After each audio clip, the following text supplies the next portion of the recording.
दोस्तों, आपका अपने YouTube channel Saraswati toppers classes में मैं अविनाश सर एक बार फिर स्वागत करता हूं। आप लोगों ने हमारे जो पहले वाले इससे वीडियो हमने दिया है क्वाड्रेटिक इक्वेशन का, उसमें हमने आपको बता दिया है कि क्वाड्रेटिक इक्वेशन की जांच कैसे करते हैं, क्वाड्रेटिक इक्वेशन बोलते किसे हैं, क्वाड्रेटिक इक्वेशन में कितने फार्मूले का बेस होता है और क्वाड्रेटिक इक्वेशन हम कितने तरीक़ों से पढ़ सकते हैं। आइए आज हम मनोहर रे की बुक से 4B चैप्टर को सॉल्व करेंगे और 4B के चैप्टर में किस तरह के क्वेश्चन आपके बन रहे हैं और किस तरह के आपके बोर्डों में क्वेश्चन आने की संभावनाएं हैं, उन सब की हम चर्चा करेंगे आज। तो आइए चलते हैं हम क्वेश्चंस की तरफ। जो हमारा अगला क्वेश्चन, आइए जो हमारा पहला क्वेश्चन है वो क्या है कि समीकरण x² माइनस 1/9 = 0 को हल कीजिए। ये हमें हल करना है और हमें ये बताना है कि हमारे यहाँ x की वैल्यू क्या आएगी। ठीक है, आपको कोई भी मान लीजिए किसी तरह के क्वेश्चन दे दिया जाए जहाँ आपके हल करने का दे दिया जाए कि आपको हल करना, इस पर आप विशेष ध्यान दीजिएगा, अंडरलाइन कर सकते हैं इस पर कि जहाँ हल करने का मान दे दिया जाए उसका मतलब हमें x की वैल्यू फाइंड। जब भी कहीं आपको हल करने का आ जाए क्वेश्चन में कि हल कीजिए या आप उसे समीकरण को सॉल्व कीजिए, इस तरह के क्वेश्चन आ जाएं, इसका मतलब जो आपके पास चर और अचर दोनों पद हैं उसमें से हमें किसी एक की वैल्यू फाइंड करनी है। ठीक है, तो हमें यहाँ पर x की वैल्यू फाइंड करनी है। तो x की वैल्यू हम कैसे फाइंड करेंगे, देख सकते हैं इसे x² माइनस 1/9 = है क्या, ये 0। अच्छा, इसमें एक कंडीशन ये भी होती है कि आप चाहे तो x² को इक्वल टू कि आप उस तरफ ले जाइए या तो -1/9 को आप उधर ले जाइए। तो हमें सुविधा के लिए -1/9 को हम उधर लेकर चलते हैं। तो ये क्या हो जाएगा कि x² और जो चीज़ें इधर माइनस में होती हैं जब हम इक्वल टू के उधर ले जाते हैं तो हमारी वो किस में हो जाती है, प्लस में। जो इधर डिवाइड में होंगी वो उधर क्या हो जाएगी, मल्टीप्लिकेशन में। जो इधर मल्टीप्लिकेशन में होगी उधर वो क्या हो जाएगी, डिवाइड में हो जाएगी। तो ये देखिए माइनस में था तो इधर ले आएंगे, कितना हो जाएगा भैया, 1/9 हो जाएगा। अब यहाँ से देखिए हमें इसको वैल्यू चाहिए, x की वैल्यू चाहिए और है क्या ये x²। इसका मतलब यहाँ से इधर देखेंगे कि कोई पार्ट ऐसा तो नहीं बन रहा है कि जो इसका स्क्वायर बन रहा हो। तो चलिए अगर देख लेते हैं तो x इक्वल टू यहाँ से रूट में वैल्यू निकल जाएगी 1/9। अब यहाँ से जब इसकी रूट में वैल्यू निकालेंगे तो हमारा वैल्यू क्या आएगा, देखिए 1 का रूट निकालेंगे तो 1 और 9 का निकालेंगे 9 का, तो कितना आ जाएगा भैया 3। ये बचेगा कितना, 1/3।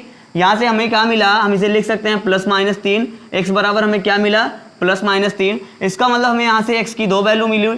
क्या क्या मिली भैया, 1/3 + 1/3 और दूसरी क्या मिली, -1/3। मतलब अगर आपसे आप कोई कह दे कि यहाँ पर x के कौन कौन से मान रखे जा सकते हैं, तो x के दो मान रखे जा सकते हैं। एक रखा जा सकता है +1/3 और दूसरा कितना रखा जा सकता है, -1/3। तो ये तो हो गए हमारे x² के। मतलब इस तरह के क्वेश्चंस को अगर आपको सॉल्व करना है तो बिल्कुल आप इसी तरीके से सॉल्व करेंगे। और अगर मान लीजिए इसी क्वेश्चन में थोड़ा सा और आगे बढ़ा देता और आपसे ये पूछ लेता कि चेक करिए कि ये क्वाड्रेटिक इक्वेशन है या नहीं है, तो बिल्कुल आप उसे चेक कर सकते हैं। जैसे हमने आपको क्वाड्रेटिक इक्वेशन की डिफिनीशन बताई है कि जहां पर आपको समीकरण में अधिकतम घातों की संख्या कितनी लगे, 2 दिखे, तो आपका क्या है, वो समीकरण है, मतलब क्वाड्रेटिक इक्वेशन है। तो देखिए यहाँ इक्वेशन में आपको क्या अधिकतम घातों की संख्या 2 नहीं मिल रही है, तो मिल रही है, इसका मतलब ये क्वाड्रेटिक इक्वेशन है। इस तरह के क्वेश्चन हम इसे इस तरह के सॉल्व करते हैं। आइए दूसरा क्वेश्चन जो हमारा है, कह रहा है कि 3x² माइनस 18 = कितना है, 9 को सॉल्व करना है। यही है, मतलब अगर इसे आपको चाहिए 3x² माइनस 18 बराबर 9। अभी ऊपर वाले भी क्वेश्चन में हमने यही किया था, पक्षांतर जिसे कहते हैं, हिंदी में हम क्या बोलते हैं, पक्षांतर बोलते हैं। तो देखिए इसे क्या करने हैं, 3x² माइनस 18 को आप उधर ले जा सकते हैं, तो क्या हो जाएगा भैया, 9 + 18। हमने आपसे बताया था ना, माइनस है तो उधर जाएगा प्लस, प्लस है तो उधर जाएगा तो माइनस। कितना हो जाएगा, ये देखिए 18 और 9 जोड़ेंगे तो कितना हो जाएगा आपका 27। मतलब बनेगा कितना, 3x² बराबर 27। तो x² बराबर, अब देखिए इधर ये मल्टीप्लिकेशन में है, x के साथ ये गुणे में है, इधर ले जाएंगे तो भाग में हो जाएगा। 27 बटे कितना हो जाएगा, 3, और कितना आएगा, 3 × 9 = 27। मतलब यहाँ पर देख लेते हैं x² बराबर हमारा कितना आ जाएगा, 9। x² बराबर 9 आ गया। अब देखिए हमें चाहिए किसकी वैल्यू, x की वैल्यू चाहिए, तो हम फिर वही करेंगे, रूट में x बराबर ये कितने का कर देंगे, रूट में 9। अब यहाँ से निकलेगा हमारा क्या, +-3। x बराबर हमारा यहाँ से मान क्या मिलेगा भैया, +-3। मतलब हम कह सकते हैं x के हमारे यहाँ से दो मान मिलेंगे, x बराबर एक मिलेगा हमको +3 और दूसरा मिलेगा हमको -3। मतलब अब आप यहाँ पर x के एक मान आप +3 रख सकते हैं और दूसरा मान आप क्या रख सकते हैं, -3 रख सकते हैं। और अगर यहाँ पे भी आपको चेक करने के लिए दे दे कि ये क्वाड्रेटिक इक्वेशन है कि नहीं है, तो बिल्कुल फिर आपको वही डिफिनीशन याद करनी है कि जहाँ पर जिस समीकरण में हमें अधिकतम घातों की संख्या 2 मिलेगी वो हमारा क्वाड्रेटिक इक्वेशन रहेगा, और जहाँ पे हमें अधिकतम घातों की संख्या 2 नहीं मिलेगी वो हमारा क्वाड्रेटिक इक्वेशन नहीं रहेगा। चलिए इसी बेस पर, इसी टॉपिक पर हम और भी क्वेश्चन देखेंगे। और अब आपके क्वेश्चन जो रहेंगे वो बिल्कुल किसी न किसी पेपर में पूछे गए हैं, किसी न किसी भूतपूर्व में पूछे गए हैं, या हम कह दें बैक पेपरों में जो है ये क्वेश्चंस आए हुए हैं। तो आइए देखते हैं। आइए बच्चों, जो हमारा अगला क्वेश्चन है वो है क्या, x² - 1² = 2 का क्यूब को हल करिए। यही हमारे पास क्वेश्चन है। देखिए ये भी एक प्रकार का इक्वेशन ही है। अगर इस इक्वेशन में आपसे पूछ लिया जाए कि ये कौन सा इक्वेशन है, तो ये भी क्वाड्रेटिक इक्वेशन है। कुछ बच्चे ये देखकर घबरा रहे होंगे कि ये 2 की पावर 3 है, तो हमें ये नहीं देखना है कि 2 की पावर 3 है, हमें सिर्फ ये देखना है कि हमारे x, y, z, a, b, c, d इस फंक्शन पे हमारे पास कितनी पावर्स है। तो इनमें देखिए सबसे अधिकतम पावर कितनी है, 2 है, तो ये भी हमारे एक क्वाड्रेटिक इक्वेशन के रूप में है। तो बिल्कुल आइए इसे हम सॉल्व करते हैं। है क्या x²। अब देखिए 1 का स्क्वायर अगर आप करेंगे तो ये क्या आ जाएगा आपके पास 1। अच्छा 1 एक ऐसी संख्या है बच्चों कि आप उसका स्क्वायर करिए या क्यूब करिए हमेशा वो 1 ही आएगा। मतलब आप इसे नोट में लिख भी सकते हैं कि 1 एक ऐसी संख्या है कि आप उसका स्क्वायर करिए, क्यूब करिए, 5 रूट करिए, 5 रूट करिए, कुछ भी करिए, उसकी वैल्यू हमेशा क्या आएगी, 1 ही आएगी। तो आइए अब देखिए 2 का क्यूब करना है। 2 का क्यूब का मतलब वो चीज़ें कितनी बार हो जाएंगी, 3 बार हो जाएगी। मतलब हम 2 को कितनी बार लिख सकते हैं, 3 बार। ये बनेगा कितना हमारा, देख लीजिए 2 दूना 4 दूना 8, ठीक है। 2 का क्यूब हो गया 8। अब देखिए यहाँ से मिला क्या हमें, x² - 1।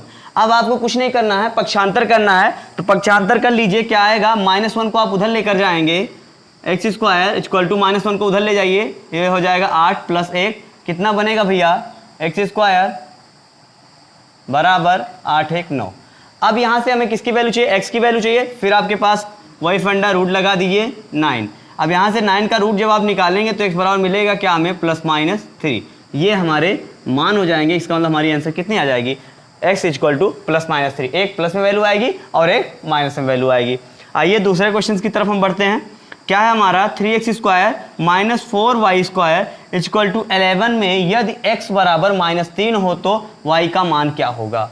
क्वेश्चंस बिल्कुल ही सिंपल सा है, सिर्फ थोड़ा सा इसकी लैंग्वेज चेंज कर दी गई है। और आप इसी, हो सकता है कि कुछ बच्चे इसमें भ्रमित भी हो जाएं कि हमें क्या करना है। बिल्कुल आपको कुछ नहीं करना है। देखते हैं क्या कि आपको जो वैल्यू दी है उसी को आपको मान पुट कर देना है। तो यहाँ से हम लिख सकते हैं क्या, 3x² - 4y। यदि x बराबर कह रहा है कि मतलब हमारे पास इक्वेशन ये है, तो यहाँ लिख सकते हैं क्या कि इक्वेशन फर्स्ट में क्या, x = -3 का मान रखने पर, बिल्कुल यही चीज़ें हमें दिया हुआ है। ये मान हमें दिया है कि x बराबर हम -3 रखें, तो बिल्कुल आप रख दीजिए। अब कुछ नहीं करना है, 3 और ये कितना हो जाएगा, -3 का होल स्क्वायर -4y² बराबर क्या, 11। अब देखिए क्या आएगा, ये सॉल्व कर लीजिए। -3 का आप स्क्वायर करें। देखिए और एक चीज़ हम आपको बता दें यहाँ पर कि जब आप माइनस का स्क्वायर करते हैं, तो हमेशा उसकी वैल्यू क्या आती है, प्लस आती है। और अगर आप माइनस का क्यूब करते हैं तो हमेशा उसकी वैल्यू क्या आती है, माइनस आती है। बिल्कुल ये बेसिक सी चीज़ें हैं और ये आपको कोई बताएगा नहीं। ये आप बिल्कुल पॉइंट से नोट कर लीजिए कि जब आप माइनस का स्क्वायर करते हैं तो उसका प्लस आता है, और माइनस का क्यूब करते हैं तो उसकी वैल्यू क्या आती है, माइनस आती है। तो चलिए देख लेते हैं यहाँ पर क्या आएगा हमारा, 3 और ये हो जाएगा -3 का स्क्वायर करेंगे तो 3 3 का 9, ये हो जाएगा -4y² बराबर 11। और ये देखिए गुणा कर दीजिए, 9 3 कितना हो जाएगा, 27 -4y² बराबर 11। थोड़ा सा अब यहाँ हम कर रहे हैं, हो सकता है चीज़ें ना दिखें तो ऊपर लिख दे रहे हैं, -4y² = देखिए 27 को आप उधर लेकर जाएंगे तो क्या हो जाएगा, 11, और ये 27 उधर जाएगा तो किस में हो जाएगा, -27। अब -27 में एक माइनस है दूसरा प्लस है, इसमें से आप माइनस करिए, कितना आ जाएगा, देखिए 27 में से 11 आप माइनस करेंगे तो आएगा कितना, 16। और ये माइनस में वैल्यू है तो माइनस बढ़ा है तो हम माइनस का सिंबल लगाएंगे, और ये क्या आ जाएगा हमारा, -4y²। माइनस माइनस हमारा कैंसिल हो जाएगा और हो जाएगा क्या, y² बराबर, ये देखिए इधर भाग में उधर जाएगा तो किस में हो जाएगा, इधर गुणे में उधर जाएगा, किस में हो जाएगा, भाग में उधर जाएगा, तो ये कितना हो जाएगा 4 चौके 16 आएगा कितना हमारा y स्क्वायर बराबर 4, तो y बराबर हमारा कितना आ जाएगा ±2, यही y का मान हो जाएगा।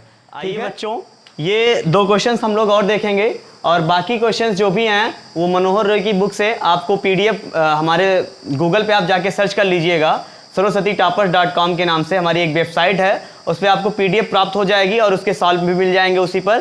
तो 2 क्वेश्चंस हम यहाँ पर देखेंगे, बाकी जो भी आपके डाउट्स होंगे वो आप कमेंट बॉक्स में कमेंट करके हमें बता सकते हैं, और या तो हमारे पास जो हमारे कॉन्टैक्ट नंबर है उस पर भी आप व्हाट्सएप कर सकते हैं। कहीं से भी अगर कोई दिक्कत आपको आती है तो डायरेक्ट आप हमें कांटेक्ट करिए, उसके सलूशन आपको 2 मिनट में मिलेंगे। डाउटनेस से भी तेज हमारे यहाँ जो टीचर्स हैं वो डाउटनेस से भी तेज आपको आंसर की देंगे उसकी, और सारी की सारी वैल्यू आपके पास होगी। तो आइए हमारे पास जो अगला क्वेश्चन है क्या है, x² / 5 = 20 को हल कीजिए, यही हमारे पास क्वेश्चन है। तो देखें इसमें क्या करना है बच्चों, इसमें भी कुछ नहीं करना है, क्या करना है सिर्फ क्वेश्चन का तरीका चेंज कर दिया, बाकी आपके पास क्वेश्चन वही है जो अभी तक हम पहले ही सॉल्व करते आ रहे हैं। तो देखिए इसमें क्या करना है, x² / 5 = 20, यही है। देखिए इस तरह के क्वेश्चंस को हम क्या करते हैं, हमेशा अगर यहाँ पे कोई भी नंबर नहीं होता है तो हम उसमें बटे में 1 कर लेते हैं। इसका मतलब है बटे में 1 करने का मतलब आप 1 को बटे में रखते हैं, कहीं मल्टीप्लाई में रखते हैं, उसका कोई भी प्रभाव नहीं पड़ता है। तो देखिए इस तरह की अगर हम कर लेते हैं तो हमारी जो चीज़ें होंगी वो और भी सॉल्व हो जाएंगी और अच्छे तरीके से। देखिए इसका मल्टीप्लिकेशन हम यहाँ से करेंगे, इसका यहाँ से। इस प्रकार के गुणा को हम कहते हैं वज्र गुणनखंड विधि, या हम इसे कहते हैं गांव की भाषा में अगर हम ले लें, क्योंकि हमारे जितने भी बच्चे हो अक्सर गांव से ही रिलेट करते हैं, तो कैंची गुणा इसे कहते हैं। मतलब इसका मल्टीप्लिकेशन हम यहाँ करते हैं और इसका मल्टीप्लिकेशन हम यहाँ करते हैं। तो देख लेते हैं, इसका x² से 1 से करेंगे तो हमारा क्या बन जाएगा x², और यहाँ करेंगे 20 पंचे कितना हो जाएगा 100, ठीक है। तो अब देखिए यहाँ से अगर x बराबर हमें निकालना है तो अंडर रूट कितना हो जाएगा 100, और 100 किसका स्क्वायर रूट है तो आपको भी पता है, प्लस माइनस किसका है 10 का। तो x बराबर हमें यहाँ से वैल्यू क्या मिल गई 10 मिल गई। मतलब यहाँ x के हमारे पास 2 मान प्राप्त हुए, एक +10 और दूसरा क्या मिला हमें -10। कहीं किसी को कोई प्रॉब्लम? चलिए अगले क्वेश्चन पे चलते हैं हम। हमारा क्या है, x/2 = 8/x को हल करना है, यही है ना। फिर इसमें भी कुछ नहीं करना। देखिए क्वेश्चन हमने क्या बनाया है, इसके तरीके से क्वेश्चन लग रहा है कि नहीं लग रहा है, तो उसी तरीके से आपको क्वेश्चन कर लेना है।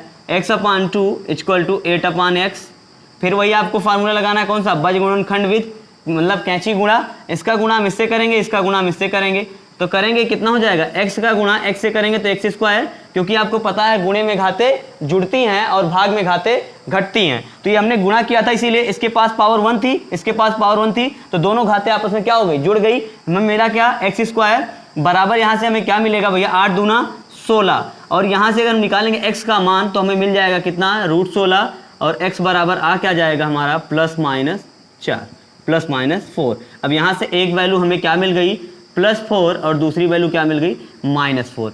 तो ये तो हमारे कुछ क्वेश्चन थे जो हमने आपको सॉल्व करवाए, और आप देखेंगे कि ये क्वेश्चंस कभी न कभी यूपी बोर्ड में पूछे गए क्वेश्चंस हैं। और मैं बता दूं आपके द्विघात समीकरण से लगभग 5 से 6 क्वेश्चन पूछे जाते हैं। मेरा 2 साल का रिकॉर्ड बताता है कि 2 सालों से मैंने पेपर सॉल्व करवाता हूं, और वहां से आपको ये 5-6 क्वेश्चन आपको मिलते हैं। नवंबर और दिसंबर में आपको कुछ वीडियोस ऐसे मिलेंगे जो बिल्कुल आपके पेपर में आए हुए होंगे, जो भूतपूर्व पेपर बने होंगे या जो बैक पेपर में आए हुए होंगे। तो आप देखेंगे वहां से 5 या 6 नंबर के द्विघात समीकरण से आपको क्वेश्चन पूछे जाते हैं। तो आप घर पे रहें, सुरक्षित रहें, और वीडियो को देखते रहें, लाइक करें, शेयर करें, सब्सक्राइब करें, और कमेंट करना ना भूलें कि आपको कहां से कौन सी चीज़ें नहीं समझ में आई हैं, उसे भी आप कमेंट में जरूर बताइए। Thanks for watching this video.